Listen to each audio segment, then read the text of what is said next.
This episode of Dust War Journals is brought to you by Art Wallace. If you want to bring it, go to patreon.com and support Dust War Journals with as low as $1 per month. And now on with the show.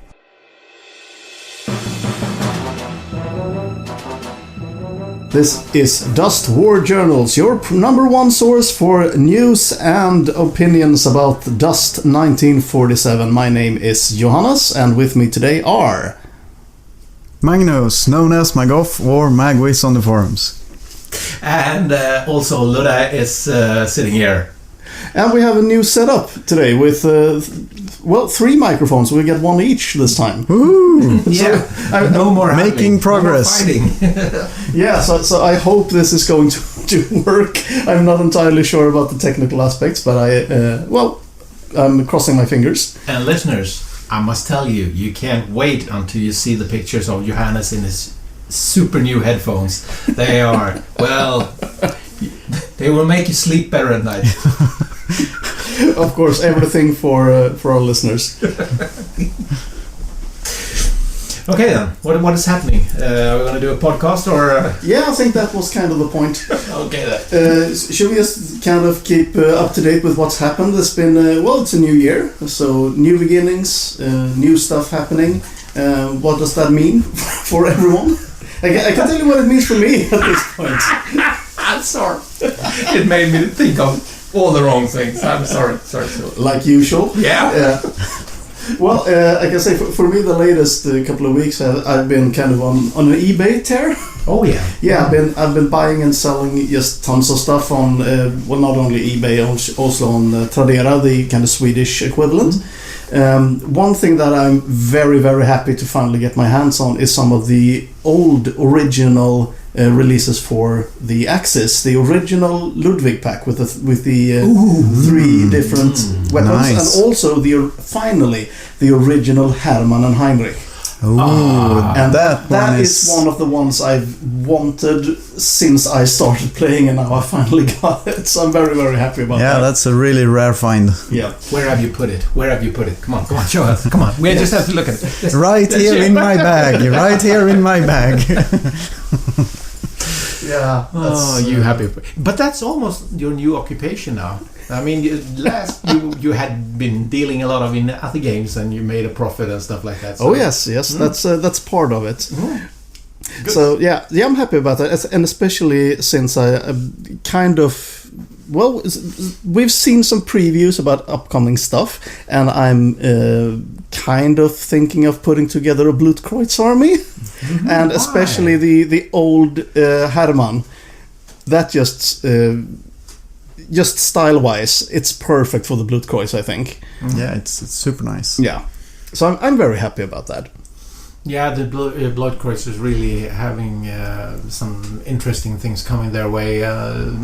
Pretty soon. I mean, and I also are really looking forward to it because they're such a charming piece of fraction army, the Blutkreuz. I wish I would have played them more. I've only dabbled with them a few times, but if they get a boost as well and other people play them, so at least I get to kill them then. I don't have to just be the one playing the odd ones out. So I'm looking forward to you playing Blutkreuz, Johannes. Yeah, it's going to be really nice. I mean, I saw the pictures. I think we're going to talk about those later, the upcoming Blutkreuz models. And, Sorry, and they really need a boost as well, because they are kind of...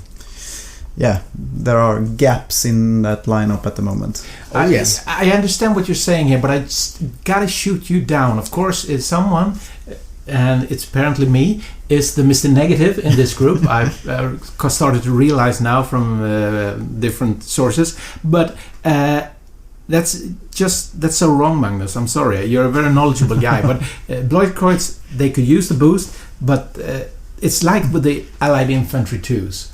They are playable. They are a great army, and you can beat anyone with them. Just it takes more. So again, you're saying that they don't need anything else? Oh, they need everything, of course. Bigger ones. Didn't we have this discussion sometimes maybe with steel guards? You didn't want any more steel guards? I don't need any more steel guards. I'm not buying any more steel guards. I'm buying allies now. All right. Yeah. Right. Yeah. Just you wait. You mean you're talking this week or Right now on eBay. Sorry. today? Okay, yeah. Oh yeah. Because we've kind of seen people go on a retro tear recently. We've seen a lot of Infantry 2 turn up at our local tournaments, like the original Rangers, the original the Axis, the Wehrmacht units. So people are experimenting with those again, and I think it's I really like that. That just people going back to the roots of the game where it came from. It seems like there's something happened that kind of stirred that. Yeah, I think a big part is the re-release of a lot of the old units. Oh yes, of course. There's been so many units that have been almost impossible to find. But now you actually can find, not of course all of them yet, they are working on it, but still there's a lot of them now that you can actually buy again. Which is it's great. a huge part of the thing that when you can get hold of them, you can play them and you can get it to work, because you do need those special combos to get certain things to work. Mm-hmm. So you can't just take both the Allied 2s and the Broadcroys. You can't just take whatever you want and play with it. Then you can be annihilated too quickly. You have to really composition a great flavor of it. That you have to do. Maybe to clarify that we're talking like tournament games here. Of course, you can take whatever you want and play with it. But yes, of course you can. But of course, sorry. And that's I have to give some tribute to all the beautiful people in the Dust Viking community or the Dust community in Sweden, because that's something that I think is very. I don't know if it's just us, but we seem to have not that competitive mentality all the time. I mean, we play for winning and we're happy when we win, but people really seem to be coming to our tournaments just to have some fun, and I'm not sure I have had any experience of any game needing to win type of personalities. I think we experiment more, perhaps. Yeah, I think that's a fair point. I was talking too much. Okay, I don't know why that happens. Technical difficulties. Oh, yeah. That's what you call it now. Yeah. When you mute my man. Yeah, that's why I'm having the headphones and keeping a track on the audio here, because I noticed that sometimes if you go too long, it starts to get choppy. I don't know why that happens. I haven't really tested this out yet, unfortunately. So I'm going to have to keep an eye and an ear out for this and hopefully rectify it. So hopefully we can cut around this. Yeah, hopefully. Awesome.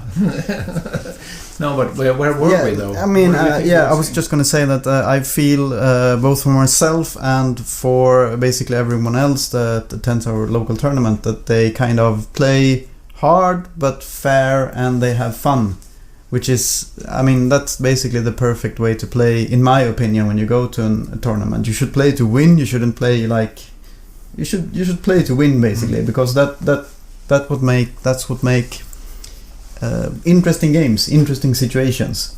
If you go to tournament and don't even care anything, then it's probably not going to be that fun, at least not for your opponent.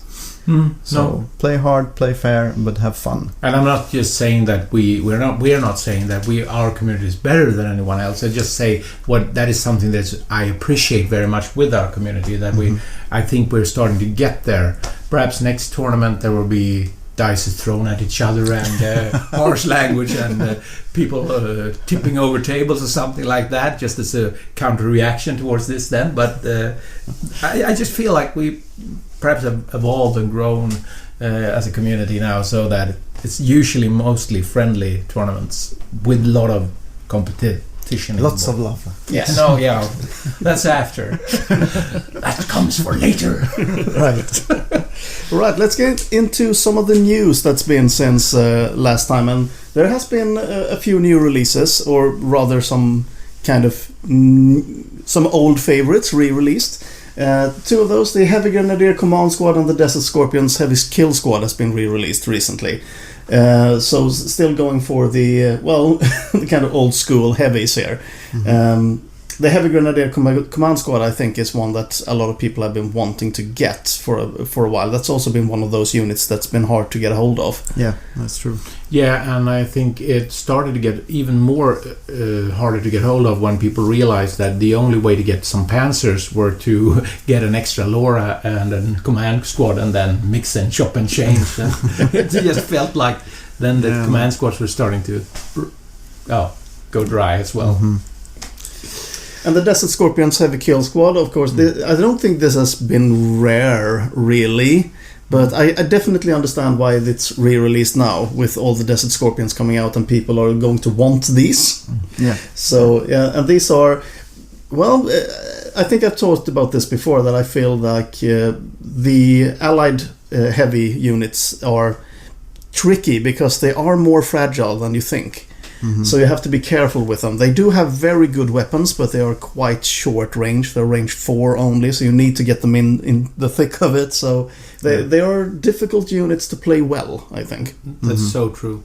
And just those are one of those units that I've never really felt like I need them, but I've always cursed myself every time I realized I don't have them. So it's very so vigilantly. Sorry, my tongue is not with me.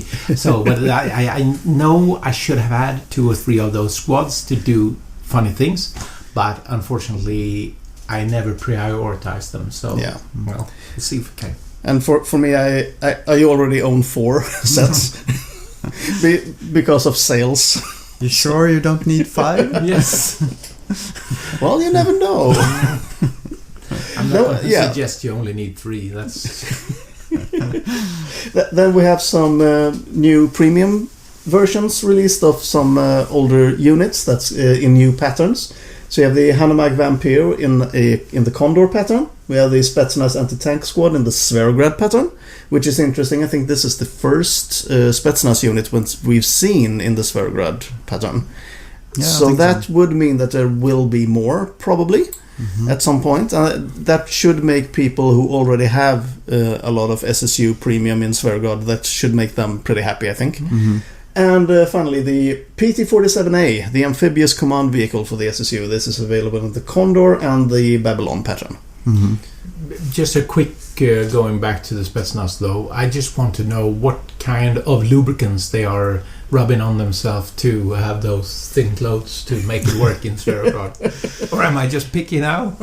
Come on, they're Russians. Well, of course, so there's no cold. Yeah, absolutely. There's been one completely new release, though. The Cthulhu Lamasu Pillar. Mm-hmm. We've seen previews of this. We've seen the real thing in a few tournaments. It's been used as decoration and scenery on some special tables. This looks just as everything does. All the scenery does from the studio. This looks fantastic. Yeah. And well, I understand if people don't enjoy the theme, but for those that do, if they want to build a mythos themed kind of deserty board, this is just perfect. Mm-hmm. Yeah, but you don't have to build you don't have to be into the Cthulhu thing just to buy this as well. You can, but what I would like to say about the pillar in particular, it's 2 small things that makes me extra giddy about it.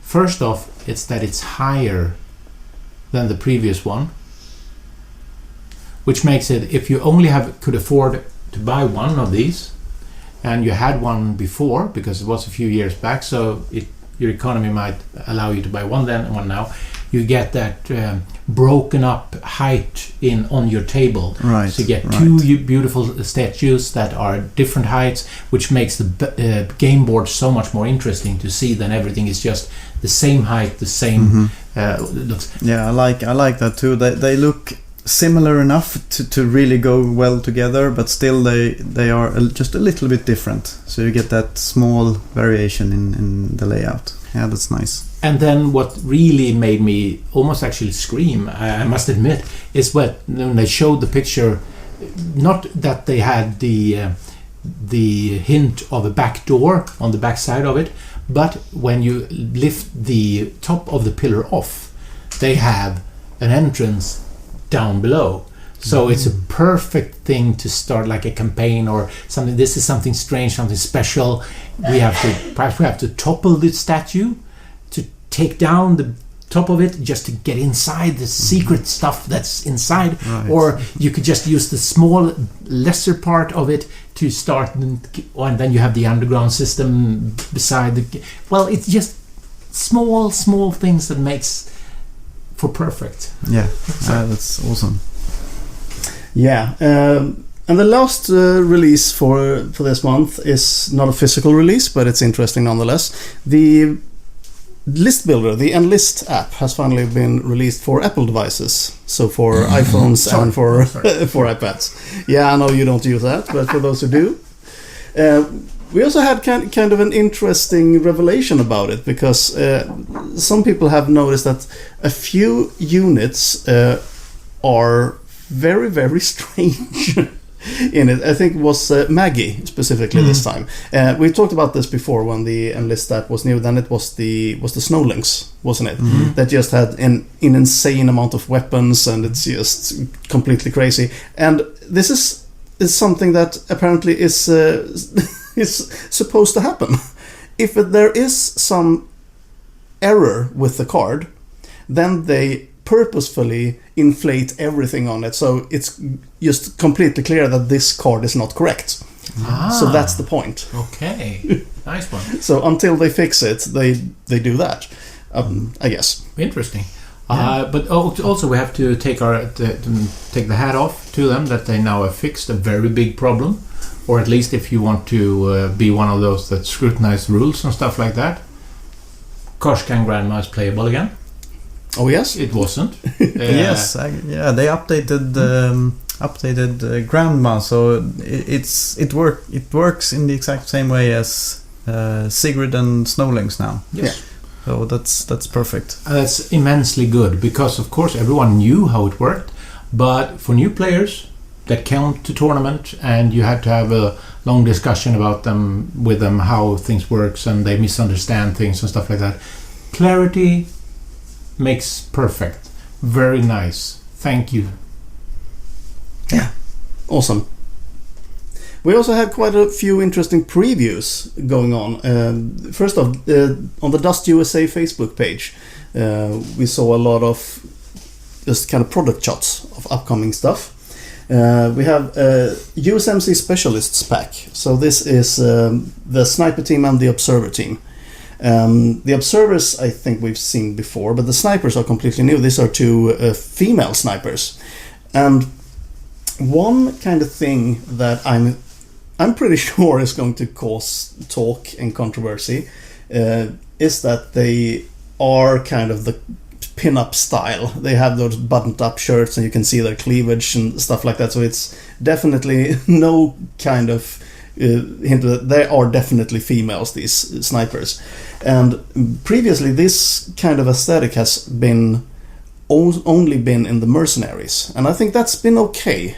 But now it's starting to go inside the other blocks. And how do we feel about that? Well, to me, it's very clear that these two sniper girls are in the Desert Scorpions and the Africa Corps, and they're out fighting in the. Okay, they don't. You wouldn't throw off your clothes just because you're in the warmth of it, but some restriction that you perhaps. I think it's not that big a deal as if when you have units that fight in the snow and have no clothes on. That's if you want to make if you're interested in that aspect. I think those are worse. To me, unfortunately, I'm an old what do you call it? The word is eluding me. Pervert? No, yeah, definitely. A lot of people would probably call me a pervert, but misogynistic bastard would probably call me as well if they heard what I thought about the different things. I'd like to go with the words that Paolo, I think, said. Like, I like women, I like beautiful women. I don't like. I wouldn't mind. I like playing with beautiful women, and you can take that for what. Any way you want it. I just think these are beautiful sculpts. I think they will do great on the table. And if you want to do an issue with this, except just play and enjoy, I think you have other problems. I don't know. Dust has always had this sort of looks and aesthetics, and I mean, everything is like superhero, supervillain style. A lot of things are not like proportionate, or a lot of things actually looks very strange, but it looks cool, it looks good, it works in this setting, so I don't really have a problem with it. I can understand if maybe someone do, but I don't know. Yeah, of course. It's just a game in a weird setting, so people have problems, at least in Sweden, with everything, so it wouldn't matter how these sculpts were portrayed, there would be some wrong with them. Anyhow, but it's seriously, and it's okay if you call me a stupid fucking bastard. I don't mind. But are they really that badly sculpted? No.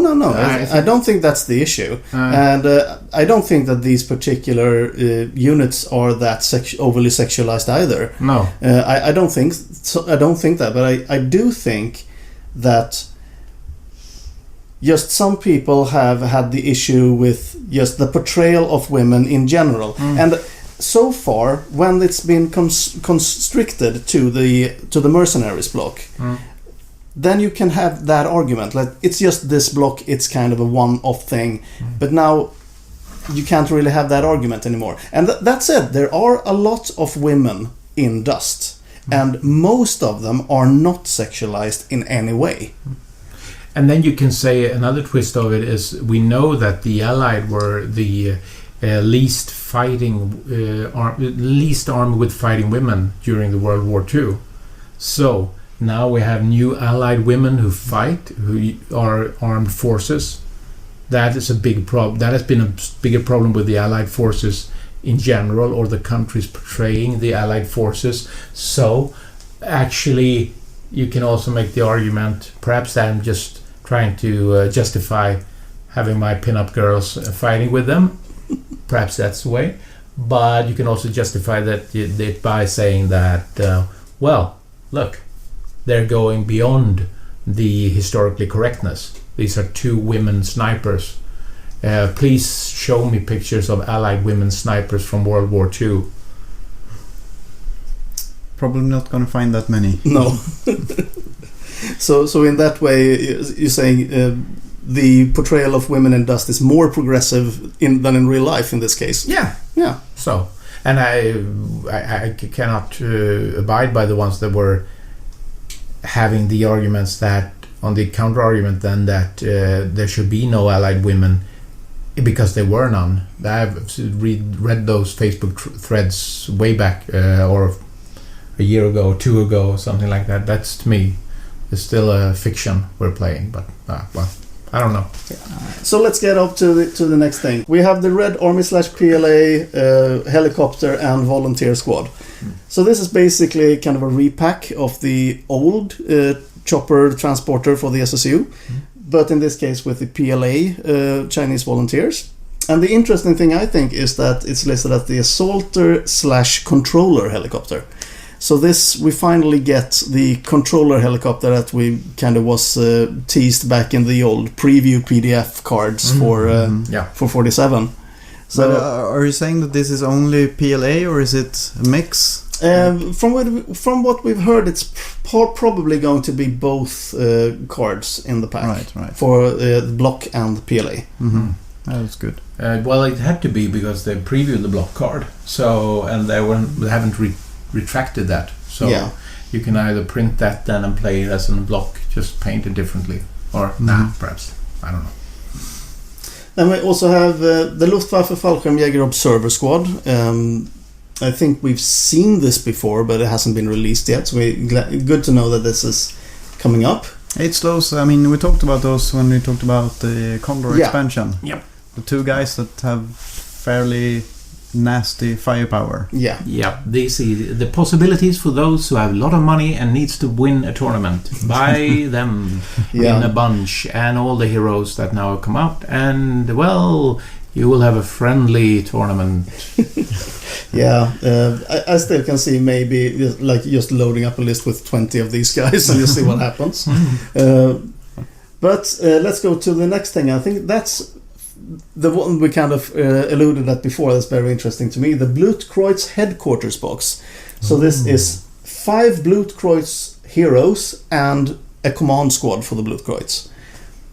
And 4 of these heroes we've seen before.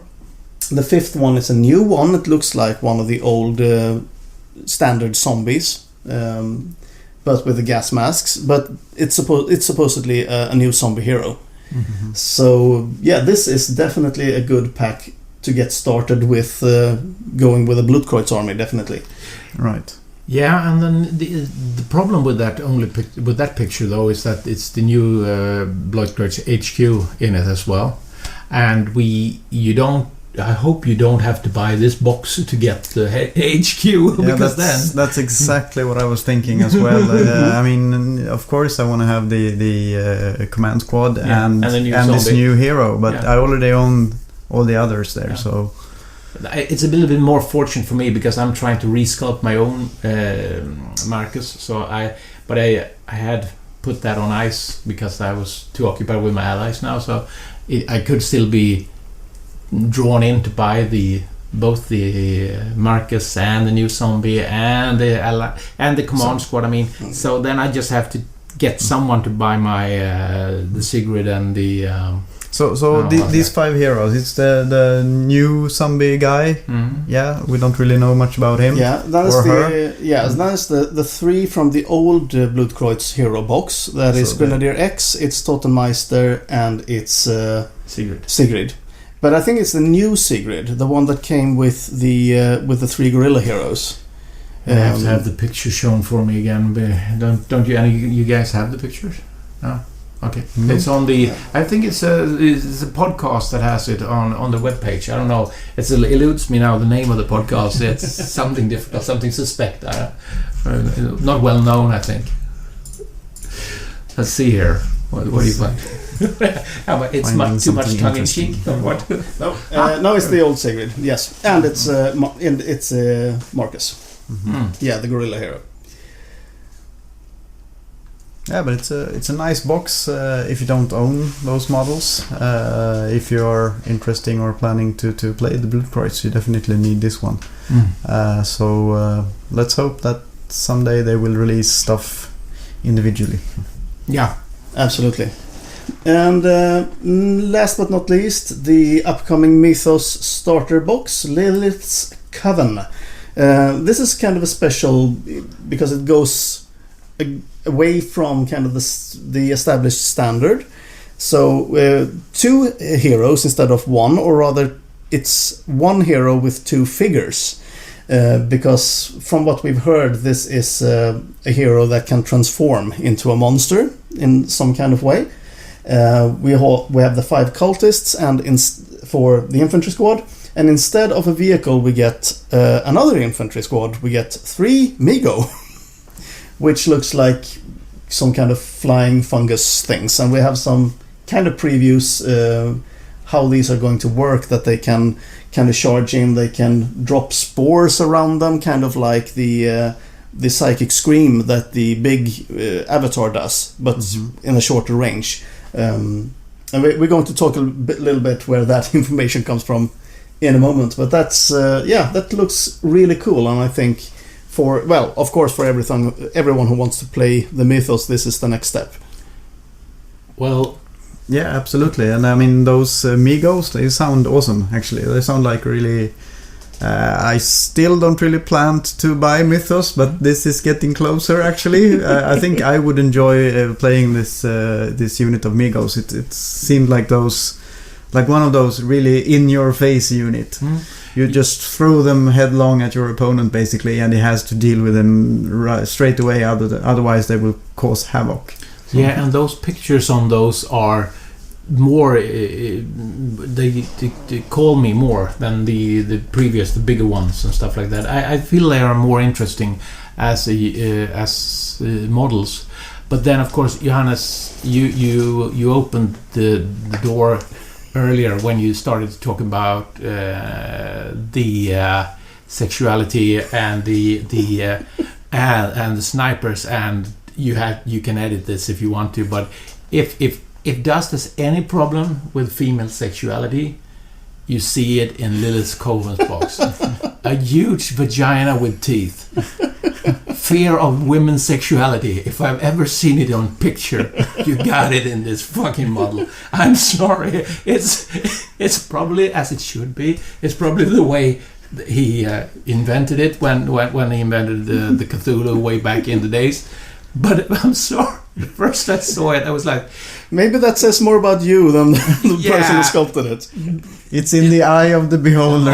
Yeah. Nobody else has thought this. It's only me. It definitely has no... And I can tell you that... But why red? Yeah. I mean, for fuck's sake. Use... I don't know, at least... Okay, I can tell you the one thing that I want to do when I get my hands on this... Please, no. Just it's a moment of silence. What do you want to do with this model when you get hold of it? With this starter box, when I get hold of it, is to get 3 sombreros in the right scale. So I can make the 3 Migos. Oh. Okay. Oh. Yes, please. So moving on. There's another podcast called Skirmish Supremacy that's recently started a new series on Dust. And I think that's definitely worth listening to. They call it Dust Boot Camp, and they kind of go through... Well, the first, they call it episode 0. They talked about just the general blocks and how they work. And... so far they released also episode 1, which talked about the allies in particular and all the different fractions inside the allies. So basic strategy, how to use the different units and the kind of identity of the different blocks and the different fractions inside. So I think it's definitely worth listening to if you're at all interested in Dust. Of course, the guy doing the podcast is interviewing Grégoire Boisblot from Dust USA. And his wife, Alicia. And it seems that every time Greg is interviewed anywhere, he drops new previews. So there's a ton in there if we want to hear. I don't know if we're going to talk about all of this, but we can have some kind of specific points.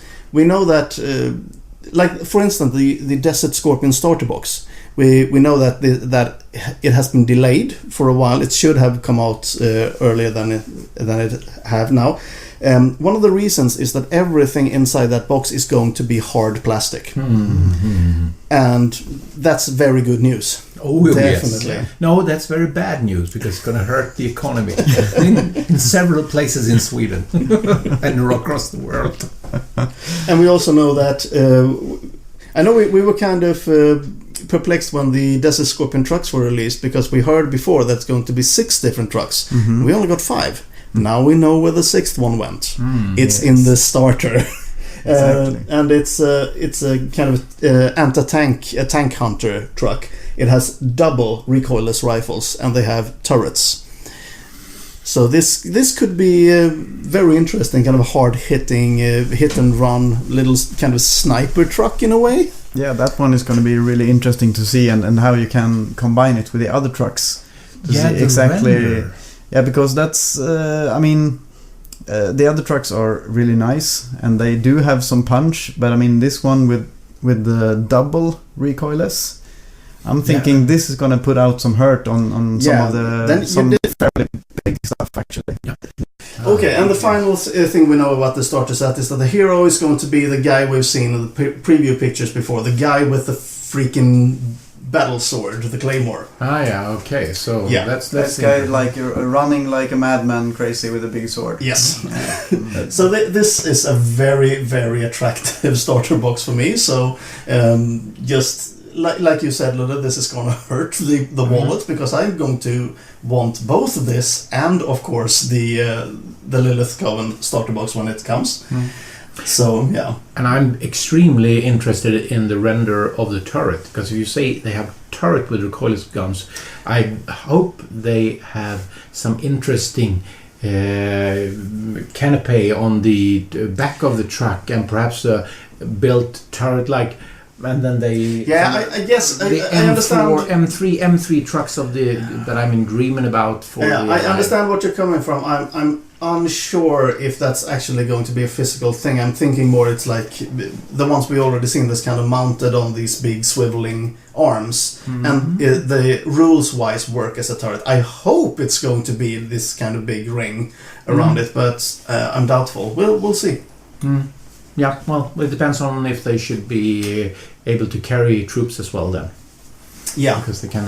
It's a lot of space to do something interesting there on the back of the truck. absolutely. I'm guessing it probably won't have any transport capacity. Do you think? I mean, there's the transport and there's the what's it called, the salt truck, and I mean. Yeah, but you got the one with the 2 passenger places, so it could be something like. But this is kind of a dedicated tank hunter, so I'm guessing it's not going to have transport capability. Just not for the fact that it probably technically could if it was a real truck, but just for pure game-wise, I would be very surprised if it had some kind of transport capacity. Yeah. Maybe it had the same, like those passengers 2 or whatever it is, the assault truck. Yeah, could be. Yeah. We also have the faction of the year is going to be the PLA. So the Luftwaffe was the faction of the year for last year, and PLA is going to be the big focus for 2018. And we've seen this with the upcoming helicopter. And he also mentioned that's going to be a melee-focused Steel Guard squad. So kind of, I'm thinking something along the lines of the hammers for the Allies, but Steel Guard.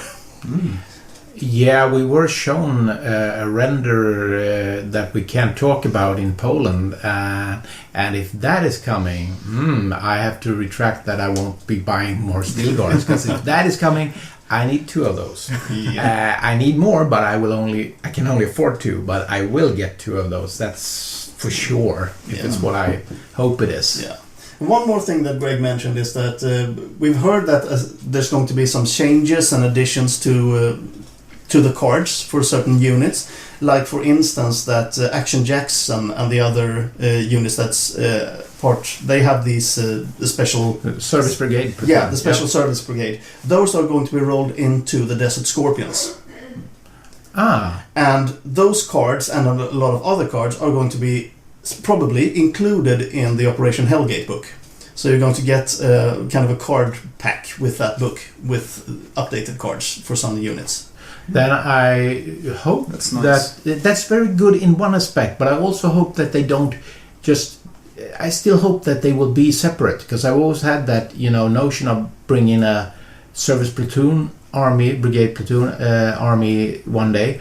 That's why I got the 3 squads of large phasers and stuff like that at home. Something from they will solve it then in the next Hellgate expansion, but the Service Brigade and the Scorpion doesn't mix with me. I love if they can.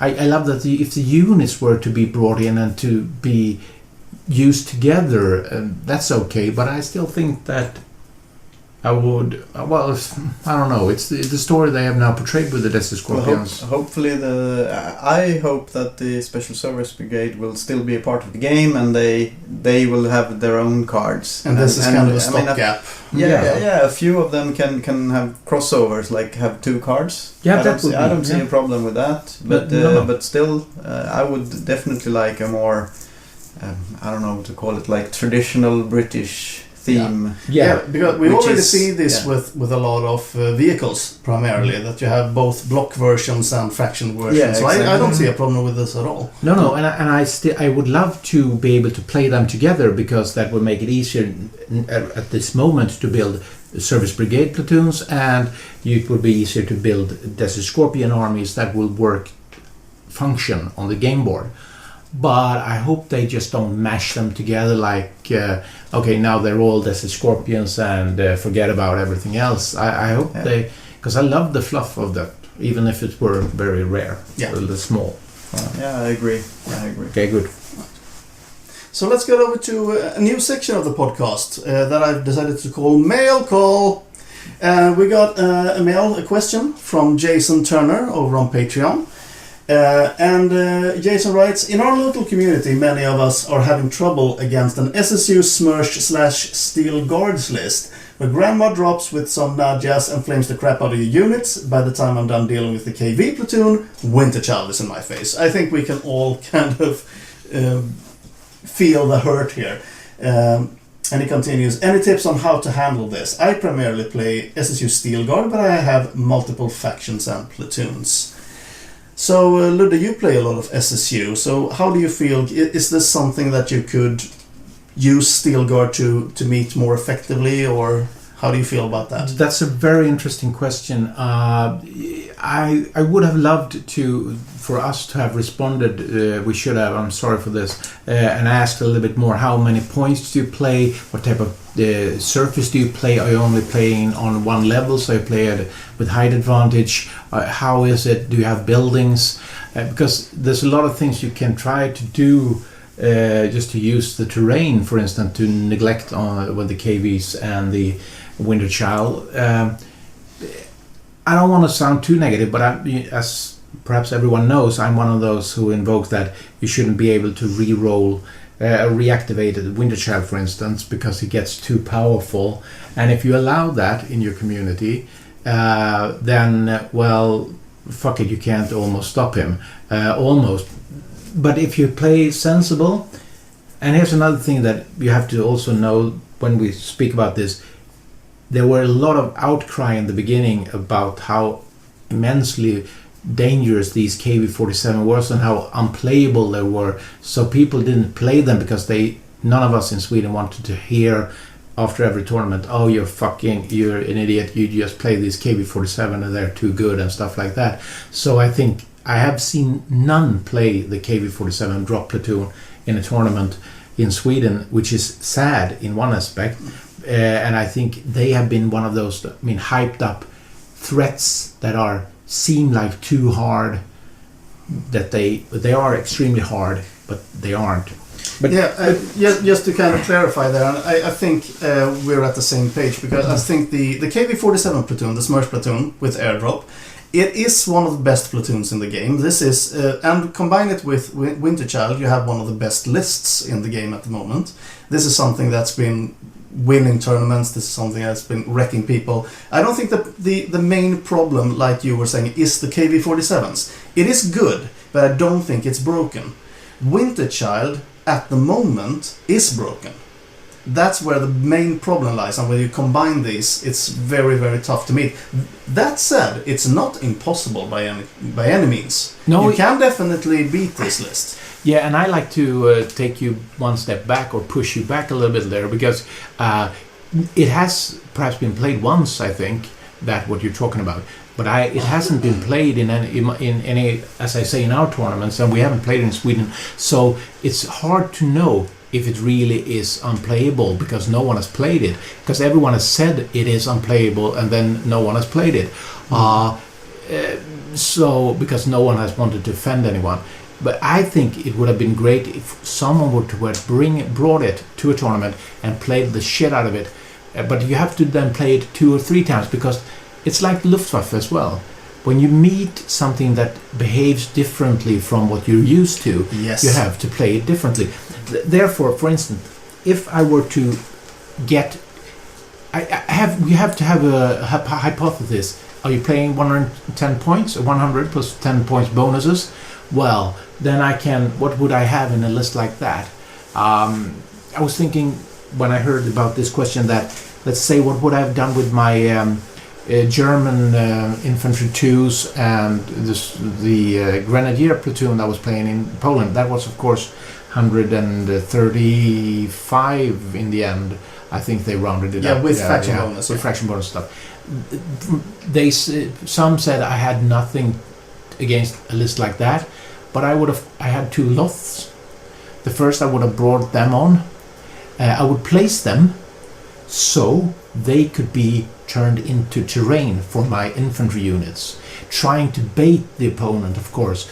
If they fall for it, I destroy your walkers. Yes, my walkers can do shit against your Nadias and KV-47 other than kick you, and that's not interesting. But if you take the bait, try to flame them, and even succeed, perhaps even kill them with the Grandma or Nadia or something like that, I'll place my infantry inside that, get not cover against flamer, but at least I'm starting to, depending on what.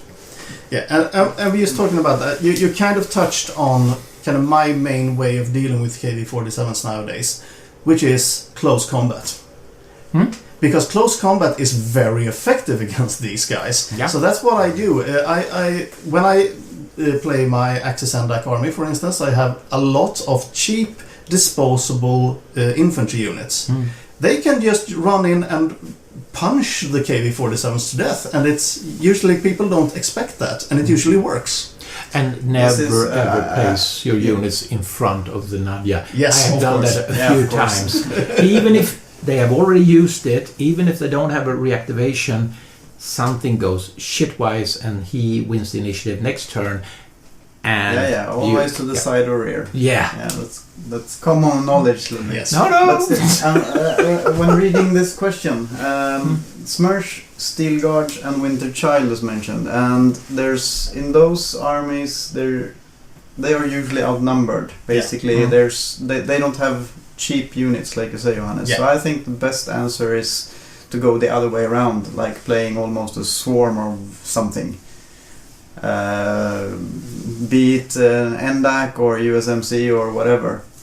Just make sure you have loads of units. Yeah, and if I were knowing I was playing that list, I would probably use the Bloodcroits.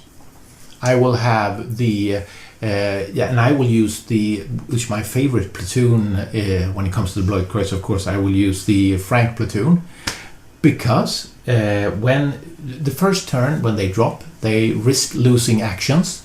Second time they activate, if they're not killed in the first turn, they will be suppressed. Okay, not every time the suppressed works, but if they are suppressed and I place myself correctly, they can only turn and try to be, and then I suppress them again and grind them down.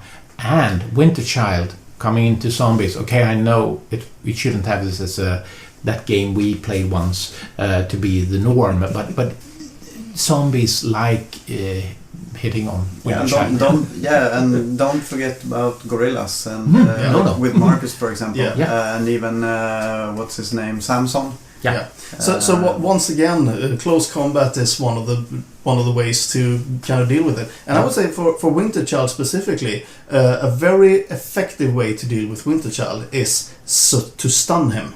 If you use Teslas, for instance, or if you use one of the dog units that can grapple, that's a very effective way to keep him locked in and just make him much less effective. Yeah, that's the same principle as when you meet anything that's big, like something costing, let's say, more than 20 points, perhaps. If you have a way to stun them, you will take away a lot of their effective combat ability. Yeah. So that's always a good idea for those expensive units. Yeah, and try to get your Steel Guards in a terrain that doesn't make it easy to be flamed in the first turn. Try to make it so you can perhaps shoot once or twice on Winter Child. Just sacrifice one unit with the Teslas, for instance, get him tessled, and then have a field day on him.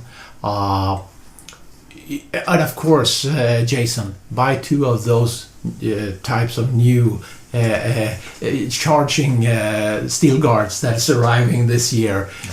Make a pre-order now for them and fight them the way they should be fought. But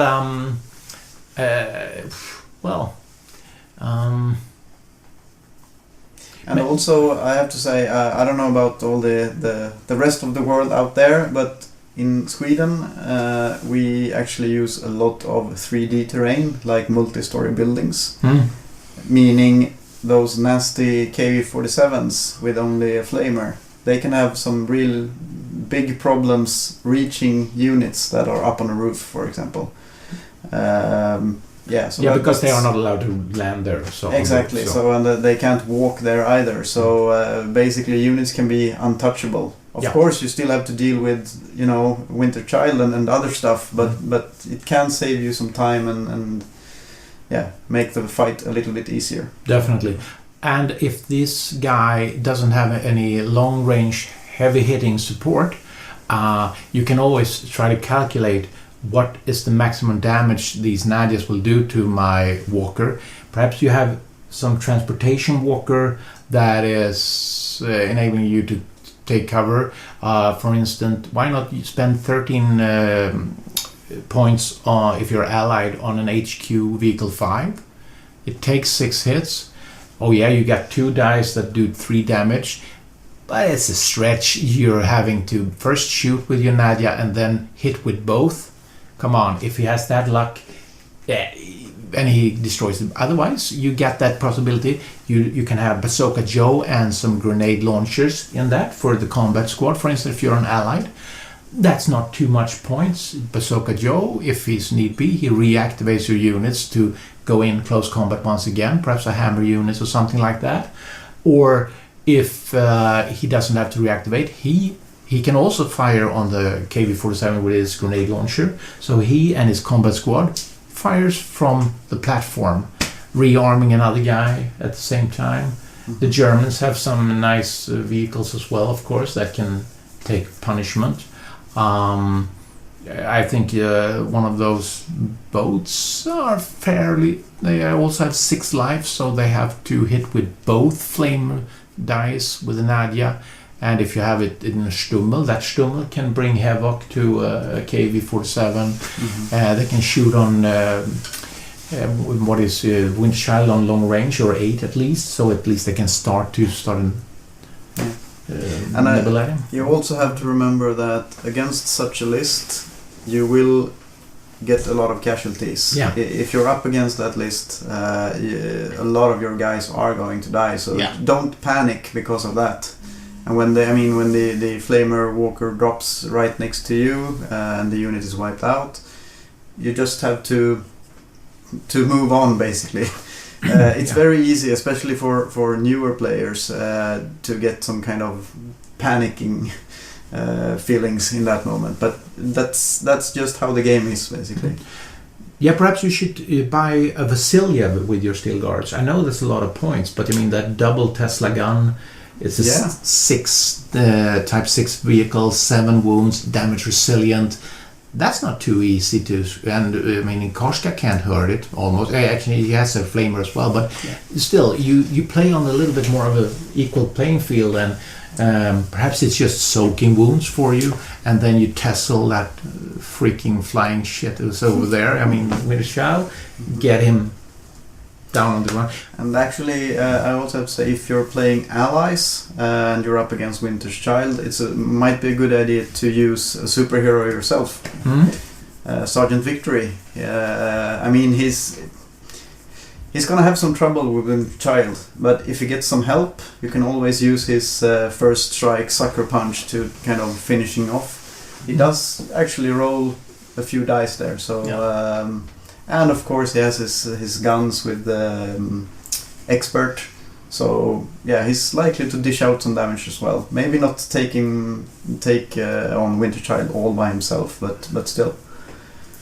No, and I have a little anecdote on that, and I'm actually gonna give you some tips on my list on the Allied, but I thought perhaps we come to that later when we talk about the tournaments. Yeah. So let's leave it, and it's against Sergeant Victory mostly, but okay, yes. Yeah. Sorry, I'm rambling. Please. Yeah, so I hope, Jason, that you've had at least some new ideas to get it, and just remember to keep your head cool and remember that this is not an unbeatable list. It is a difficult list, but it's not unbeatable. Yeah, and if it doesn't mind, I'm sorry if I cut in there, if it wasn't apparent before, please send us this unbreakable list on paper, and please tell us the point limits you usually play against and what type of other fractions.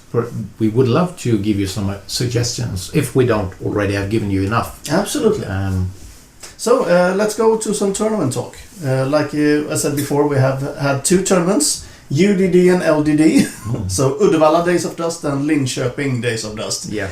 And well, I was only present for one of these, the first one, the UDD. Yeah, me too.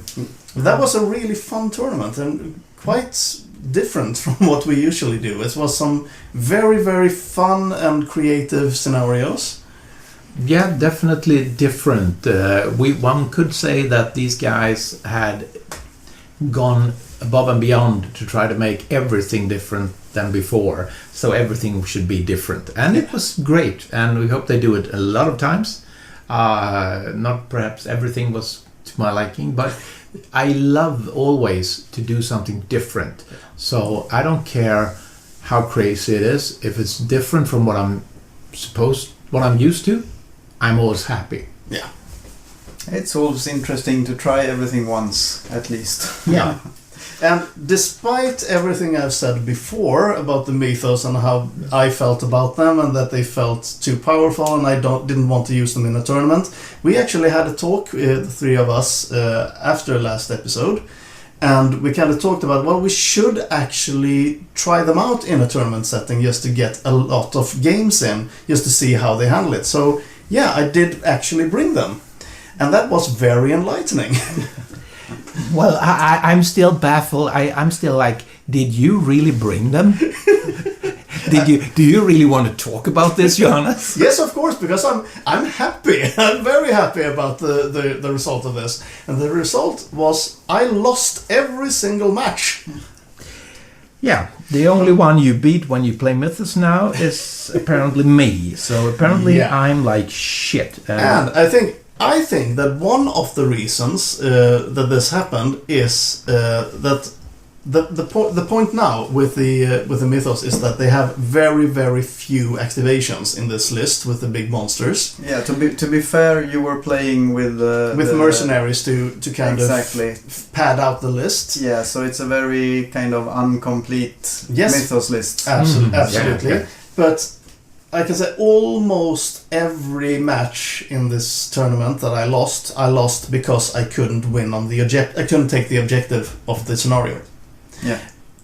Mostly because of the kind of limitations on number of activations, or that the monsters count as vehicles and can't enter buildings and claim scenarios and scenario objectives and stuff like that. But that doesn't mean that they didn't dish out damage, because that they definitely did. I think especially in the game that you and I played. Yeah, that was a bloody mess. Actually, I can't remember, but not too much on either side were standing left. And yeah, the interesting was that you played Steel Guard, which is very different for you. Yes, and I managed on turn 1 to kill.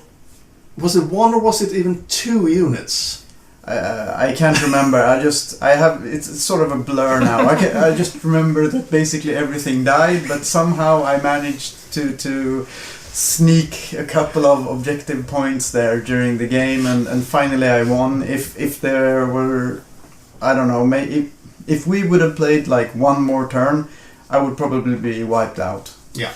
But that's my guess. Yeah, but that's the thing with the tournament at UDD, Uddevalla tournament. They didn't give a shit about killing points, because I did that as well. Yeah. I wiped my opponent, but it still was a draw because he sneaked over and he managed one of those tiebreaker points. There was a bit different way to calculate it, and they did not use kill points or strength of schedule or anything like that. So it was a very different tournament. It was different. Yeah, good but different. Yeah.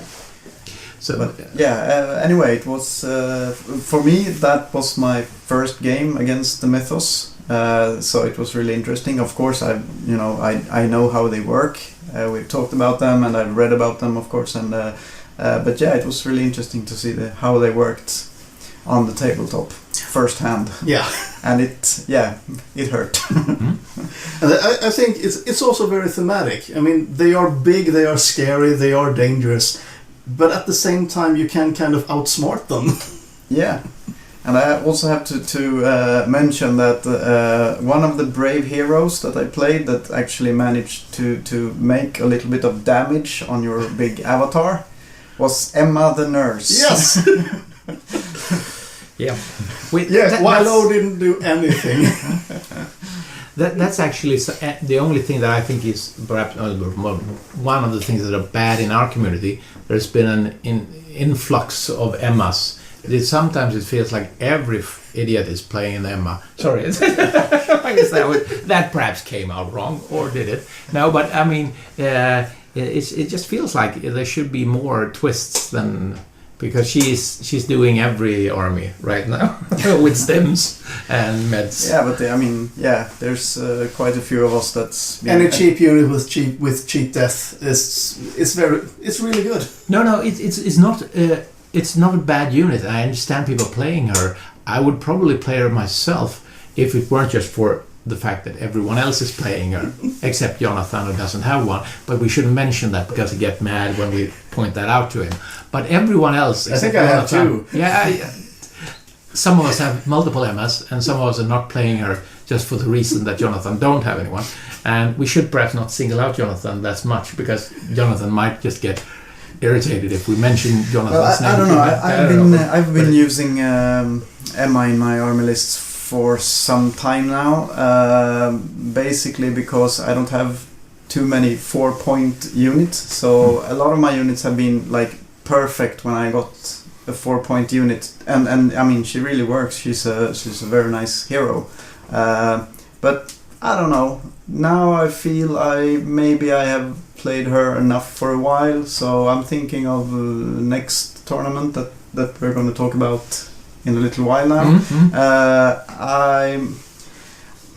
I haven't 100% decided yet, but I'm kind of leaning towards not playing her this time. I'm going to do some new twist on stuff, so hopefully surprise you guys. Oh, that's cool. Yeah, that's good. We're looking forward to that. So anything else any of you want to say about UDD before we go on? Well, for me personally, it was the starting point of my new career in Dust, or a new battle, new army and everything. I actually said to myself, okay, I need to start playing Allied, and I need to start playing Allied Infantry too, because everyone is telling me it's shit, and I feel you can get it to work. So I have to either convince myself it is shit, or I have to try to convince others that they are playable.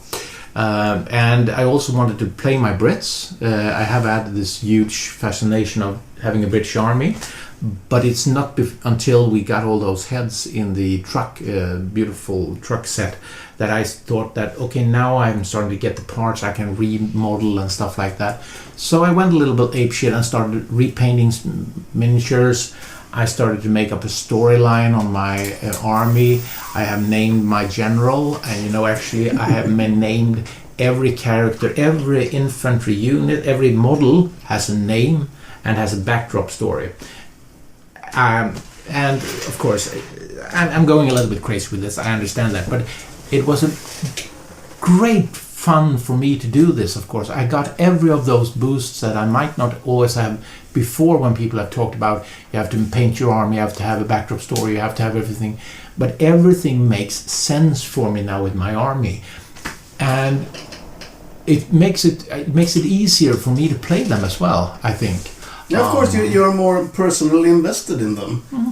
They're just not little plastic toys anymore. They are something special to you. Yeah, definitely. Definitely understand that. That's commendable. Yeah, and so and some have seen this. I posted my first battle report as a story about the Lorenzen and his African hounds. Yeah. And I will come up with one more after the LDD. I have had the storyline now in my mind, and I will try to make it this weekend to put it on paper. Yeah, it was really fun to read your story. Yeah. I enjoyed it. It was lots of laughs. And I'd just like to say on that, if anyone that's listening to this and have read it, yes, I have put gazillion points references to movies, TV series, fiction that I like. So if you think something is taken, yes, it is taken from exactly that place, and that's the reason why that name is on that character has a specific meaning, of course. I don't claim to be original or that I'm a great story writer, but I'm trying to use what I find amusing and flavor it all up. Yeah. So you can actually you can play with hopefully these battle reports and try to spot all the references. Perhaps you can.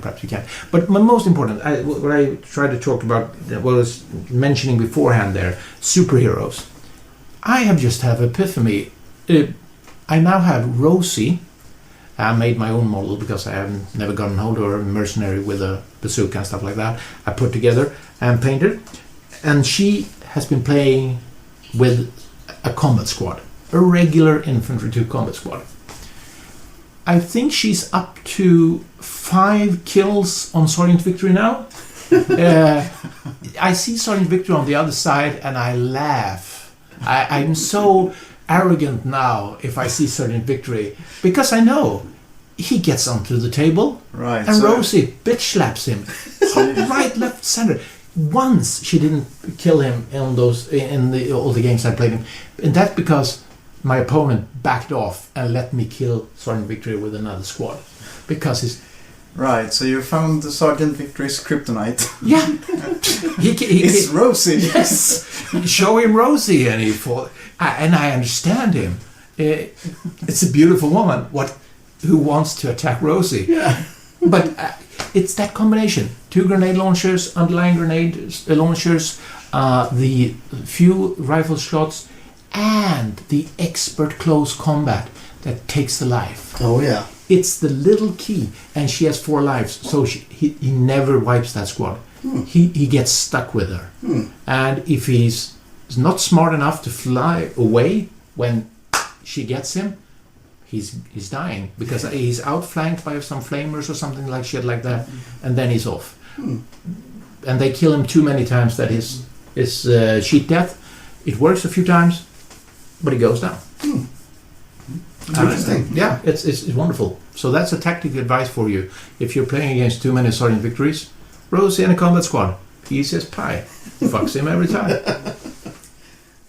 Cool. Sorry. So he becomes Sergeant Loser. Yeah. What? Right. All right. So let's go to Linköping then. Yes. And Even us, better. Yeah, Even better. You were the only one of Yes. us who attended. Yeah. So can you tell us about that? Yeah, it was a wonderful tournament as always. I love the spirit of the. There's a lot of youth playing in Linköping, coming from Toronto's playing, and they have a very fresh idea on how to play, and they have very humorous ways of behaving. It's nice. You're invigorated when you play them. But it was also Kalle and Essa and a few. I mean, the old guard, and Roger was there with his Luftwaffe. So it was a good tournament, but it, of course, for me was exceptionally good. Yeah. Because this marked a landmark for me. Yes, my first ever tournament win in anything ever. Way, congratulations! Thank you. And of course, you come close a lot of times. Yeah, I like to be fourth always, almost. And now and again, I get to the second spot. Yeah, and that's happened multiple times as well. So this is very, very, very fine. And also, I kept Lorentzen. I kept his hounds. I made some twists. When we played at the UDD, we had no bonuses for fractions, so I played with Greg and Ossie, as we call the dog in Sweden. So I had to make it. I wanted to make a standard army. I played with the Matilda, which is a card, of course, we have to change now. I realize that, but it's a good card. It's just historically we have to twist it a little bit because it has too many lives, but it's still point cost. I didn't cheat army with one of it. But yeah, it was a great tournament. We played all the German scenarios from the German masters as well. So of course that perhaps gave me a little bit extra heads up. It was perhaps easier for me. It didn't help Kalle. I'm not going to say anything more than that. He played the Scorpion list fairly all out. The Scorpions. It didn't go as good for him as it did for me. So, but those scenarios are good. There's a very good scenarios. Those German scenarios and the theme of it. We said it before. I love playing them. So. Yeah, they're kind of linked to each other. You have like part 1, the first chapter, and second chapter, or something more like a storyline. Yeah, that's cool, very interesting. Yeah. But it's just if I can mention perhaps one special thing though, it was when I was playing Roger, and his Luftwaffe was all over me in the first turn, and I made a ton of huge mistakes. I actually thought, okay, this game is going to be over by the first turn. But he gets to that point when he grinds to a halt. Okay, all his fancy toys have been dropping on me, and he's been shooting me left, right, and center. But for some reason, he doesn't bring me over the edge. I'm still okay. Well, let's play another turn. And what happens is I get some shots in on Rolf. So I managed to. That's the only positive thing. I grind his squad down. And the funny thing that my mortars are French guys, because they are French, the mortar squad. They go head to head with Rolf, and with their bars and their fists, they fight it out in a trench, and they kill him. And when they manage to do this in a wonderful epic moment, the game turns. Oh yeah. So and they were the same that brought down the Pelican, Thunder. I mean the American fighters, at UDD with their bars, and they had produced some magical shit. Those mortar guys. So, well, yeah. Due for promotion. Yeah, they are definitely. So they have the backdrop story on those guys are bigger than on the other ones. I always love when something like that happens in a game, when you have that pivotal moment, and it doesn't even have to be me ending up as the winner. No. But it's those moments that you remember, like things are looking really grim for one or the other, and something happens. It could be, that lone grunt that refuses to die, standing in the way of the objective or whatever, so the opponent can't go where he wants. And after that, stuff just keeps happening, and the game turns. It's epic. It sure am, and I've always been bad on playing mortars, and I'm still bad on playing with the mortar squads. Therefore, it's so funny also that by playing them and using their bar guns, I have been able to have huge success. So I'm actually having a mortar squad that ain't firing their mortar. And I actually think that's one of the things that people have a tendency to forget, that the support weapons, like the mortar squads and the heavy machine gun squads, those are regular infantry. Yeah. You can fit them in a vehicle, in a transport vehicle. You can put a hero with them. You can do a lot of stuff. They can't use their support weapon from inside the vehicle, but they can bring it inside, and they can move with the vehicle, and they can do a lot of things that I think a lot of people just don't normally think about. So you can get creative with them. Yeah, absolutely. Yeah, I mean, for PPSH with inside a Russian transport would still hurt people who come close. I mean, they don't have to use the Tesla; they can pull it out and just when they need to. But very good point, Johannes. The support weapons are usable in ways that people don't. That's for sure. Yeah, at least where I've seen. Yeah, that's also my experience. Most people just see whatever big gun they have and just kind of focus. I have to hit something with this gun and forget whatever other weapons they carry. So. Yeah. Cool. So that's Linköping, always nice.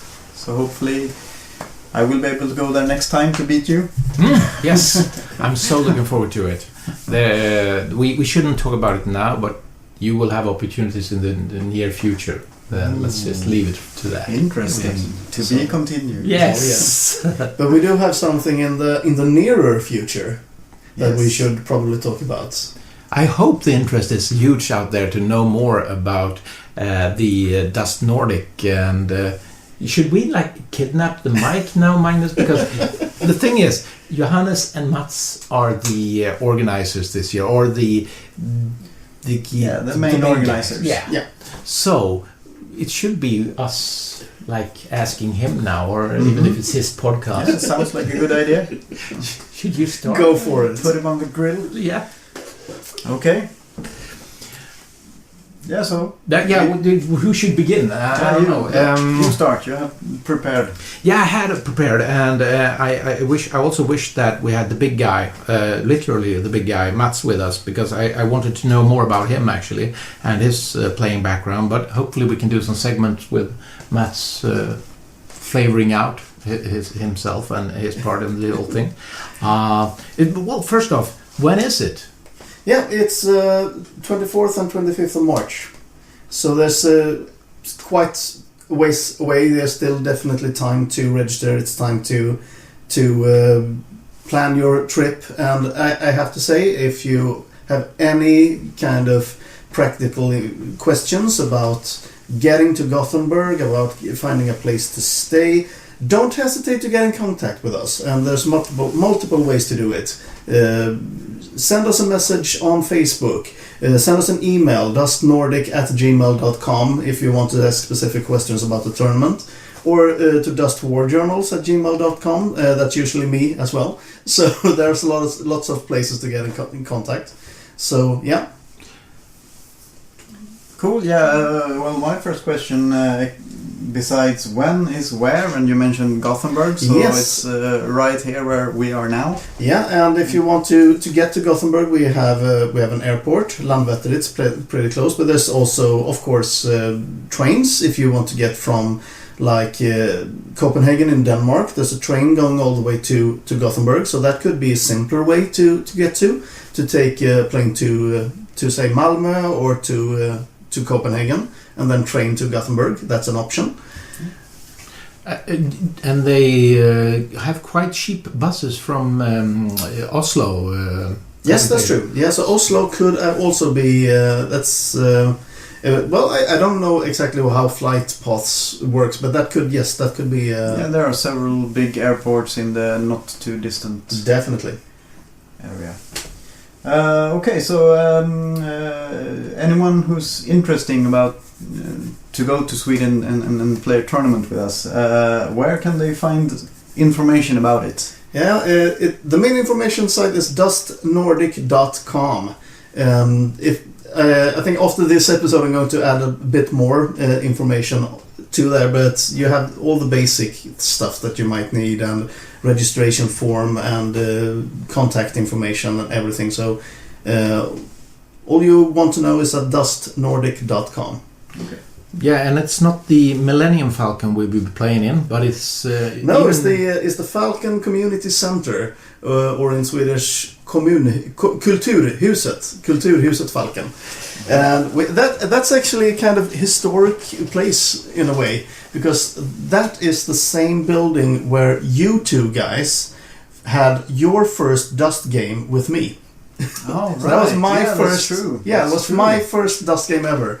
Was in that building. That's true. And before it was a police station back in the old days. Oh. And back in the old days, my mother's dad used to walk the beat from that police. Ooh. So to me, it's a very nice place. So we all have some different kind of connotations and connections to this building. So yeah, it's nice. And my recollection is that we're going to be in a quite a huge locale, almost like the Millennium Falcon in size, actually. Yeah, it could be. It's does it come with Wookiees? I don't know. Maybe it's in some of the corners. We don't know. We haven't really cleaned everything out yet, so we don't know. But yeah, it's going to be lots of space ready for us. Well, how many games then will be played at? How many games will I play if I come to the tournament? 7. 7 games. Yeah, we are having two 2 days, so we're going to have four games on day 1 and 3 games on day 2. That's the plan. Splendid. How many seats are there in the tournament in total? 32, and at the moment we have 16 registered players, so half left. So there's still a possibility to get in on this if you want to. Will there be any pub crawls or anything like that? Definitely. We don't have the specific things kind of worked out. We do have one kind of stop that we want to go to. That's the steampunk bar. And I have to say, for those who haven't visited Sweden before, be prepared that the pub is expensive, but they are usually worth it, especially when you go to stuff like the steampunk bar. I mean, just the kind of setting there and all the flavor of the place. It's something to see. Yeah, and let's go down to the nitty-gritty now. And this is putting you perhaps on the spot, but like you said it. Seriously, why would anyone want to go get the fuck involved with coming to the coldest country, the most expensive country? I mean, it's the shitty place up north and it's dark all the time. Why would I come to Nordic? I can say there's several different reasons that I think people will come to here. Just to meet us would be we're going to be there, all three of us, of course. You are going to play in the tournament. Yeah. I'm going to be arranging the tournament, so you can chat with us. So that's one. You can play with most of us. And just that it's going to hopefully be a very different tournament experience that most people are used to. Because of the way we do tournaments with the tables that we build up. We usually have several story buildings on most of the tables, so you have lots of height difference in locale. So some is a desert table, some is a kind of green grass field with lots of trees, something like the fishing village that you brought for last year's tournament on Dust Nordic. I mean, just to get all the different styles and just the immersion. If you want to see pictures from last year, you can go to dustnordic.com. There's some pictures from the Dust Nordic last year, so you can kind of get an idea of what you can expect. And of course, just the way we kind of do our tournaments, which I think is, well, maybe not unique, but we try to make everything as clear as possible. We have our own tournament document that we've made called Dust Storm, which kind of explains in detail how we run our tournament. So hopefully there's not going to be any surprises when you come to us and play. Just how we create and our scenarios, how we count victory points, everything should be with that document and with the information that is coming up on the website. That should be clear as crystal before you even set foot in Gothenburg. Great. So no discussion about anything except that if you have read the Dust Storm document, then it should be smooth sailing for you. Yes, I hope so. And if you have any questions about anything beforehand, ask. Absolutely. We can hopefully answer all questions. Have you gotten any questions so far that perhaps is good for anyone else to take part in as well, or is it has everything been clear for everyone? Not at the moment, but as soon as we start putting up the scenarios, I guess there could be some questions, because those haven't at the moment we are recording this, the scenarios haven't been put up on the webpage yet. So points wise, how many points do I play? 120 is the point limit, and the reason we chose 120 is because I think we brought it up before in an earlier episode. 120 is equally divisible with both 10 for the 10% to get the bonus, and with 4, so you can get the easy quarter extra, just to have the 3 quarters, so you can see if you get the bonus or not. So with bonus you get an additional 12. So there's no fractions, there's not any weird math involved. So 120 point limit. If you use a faction bonus army, then it's 132. Do Nordic play with 2 army lists or 1? We've had some discussion about this, and because we should probably talk about this, because it might not have been kind of known by everyone. But usually at our Swedish tournaments, we have the option to bring 2 army lists.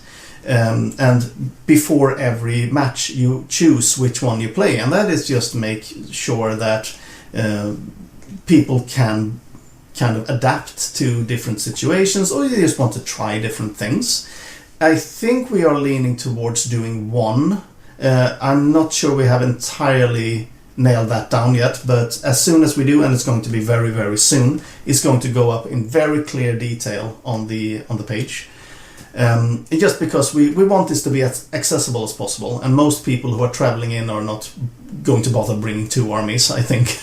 So it's more fair if everyone is playing. Okay, I get that. Yeah, there are pros and cons, and definitely for people traveling a long ways, it's. We don't want anyone to kind of feel that, oh, I wish if I didn't have to travel with this small bag, I could have been more competitive. We don't want that feeling. So I understand that, but there's no banned units, so you don't have to arrive at the tournament and hear, oh, you can't play that thing in this tournament. Absolutely not. Everything is allowed. With one caveat, we have decided, because this is something we've talked about in the podcast as well, in this specific tournament, you are not allowed to use command units on superheroes, on superhumans. Oh. Just to kind of balance them out a bit. So no reactivations, no healing from medics, no stim packs, stuff like that. Great. I must say that's something I didn't know actually. That's actually a surprise for me that you took that decision, but I'm extremely pleased. Thank you very much. But other than that, everything is allowed. The Viking cards? They are allowed, but I'm not sure how many people are going to use them. But if you want to, for those who doesn't know about this, we should clear things out.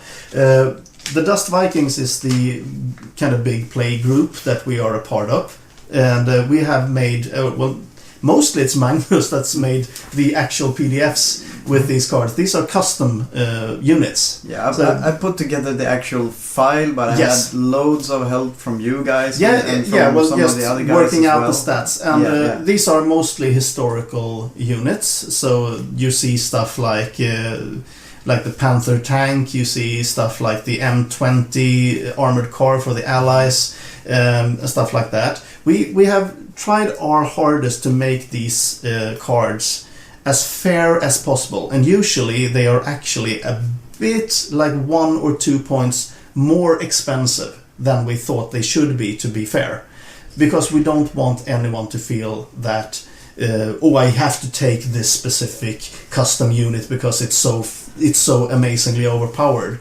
You should be able to use them if you want to, for fluff reasons, because you think this is a very cool looking model, for instance. So that is allowed, but I don't think it's overpowered. It's not going to be a big deal for anyone, like competitively. Maybe mention that at the moment they are available on the dustvikings.tk website. Yeah, dust-vikings.tk. They are also available in the file section on dustwarjones.com. Right. So, and maybe there should be a link on Dust Nordic. Definitely, that's a good idea. Yeah. Good, because I frequently can't help myself, and I'm one of those that want to play them. I know others that mostly buy historical vehicles and paint them and make them dustified, but perhaps not always play them. But it just adds to the flavor when you can see something like that ties it into the real world, if you would like to call it like. Okay, then I have some more questions that I would like to ask you about specific rules in the game, which are how they are going to be interpreted in the during the tournament. But I think that those are perhaps should be fermented a little bit, and perhaps next episode it's better to go through them, but because perhaps they will be no issue. I think that's a good idea. We've had before we recorded the show, we had some kind of rules discussion about certain things that come up on some tournaments, on some Facebook page, on some discussions on the Facebook page, and these specific scenarios or these specific situations are something that we are definitely going to have to take a stand on, just how we're going to interpret this. And I think that's one of the things that are going to be in print, so you are going to be able to read this before you arrive. That's very good, I think. What could we more want to know about the I don't know, tournament? I think we covered the most of the stuff, the most important stuff at least, and you basically had the same questions as the few I had written as well. So yeah, these are the questions we want to have answered when we go to a tournament. So hopefully these are the questions you wanted to have asked Johannes when you planned to come to Nordic. But otherwise, mail board journals. If there's any listeners out there who want to know something else, just get in touch with us somehow, and we'll talk about it in the next episode. Definitely. Yep. We are always ready to answer your questions. And I personally guarantee that if you come from a country that is not yet represented in the list, I'll buy you the first drink or beer every day in the pub just to compensate. That's just if you're not from Poland, Germany, United States, or Sweden, basically. Then first beer is on me. That's something that we should actually mention. Free stuff. There are going to be free stuff for everyone. Prizes. There are going to be prizes, of course, for the tournament. We have been sponsored both by the studio itself and by Marek at warfactory.pl, and the prizes are still to be announced, but we know there are going to be a lot of scenery items. There are going to be a lot of terrain. I know you like that. And we specifically want like stuff like terrain. We want stuff like mercenaries. So it's something that everyone feels like they can have a use for. But there are also going to be free stuff for everyone. And specifically for those who have seen our markers, our custom Dust Viking markers. We have made both under fire and suppression markers. They're two-sided, so you can flip them, and also smoke markers. So smoke 1 on one side, smoke 2 on the other side, so you can keep track of how many turns there are. We are going to have those markers available for purchase, I think. There are going to be some new markers that's going to be available for everyone for free. We don't really know exactly what that will be yet, but there will be markers for everyone. That's a promise. Great. Right. So going back to War Factory and Marek, will he be present? Oh yes, so he will both be playing in the tournament, and he will have his store represented. So if you go there, you can buy stuff directly from him. I'm pretty sure that if you get in contact with Marek, and you know that you are going to go to Dust Nordic, then you can order stuff from him and have it delivered directly to the tournament. Ooh, fantastic. Yeah, and I hope I don't put him in some bad place now, but it's also rumored that it will not only be models coming from Poland, so all you Swedes out there might be liquids as well. I don't know if this is true, but I'm hoping it's the case. We're looking forward to it anyhow. We'll see what happens. Yeah. So overall, I think this are going to be 2 incredibly fun days. And I'm going to do everything in my power to make sure that it will be. Yeah, I'm really looking forward to it. Yeah, knowing you and Mats, you are really people who get things done. So you could have high hopes, I think, for this tournament, because you are driven, both of you. You do get things done, so looking forward to it. Awesome. It's going to be awesome. And with that, I think it's time to say goodbye for this episode. And, until next time, a big thank you to all our listeners from me, Johannes. Me, Luda. And Magnus. And we'll see you on the battlefield. If you want to get in contact with us during the show, you can email us at dustwarjournals@gmail.com, or you can find us on Twitter, Instagram, and Facebook. Just search for Dust War Journals. All music used in this podcast is made by Kevin MacLeod at incompetech.com.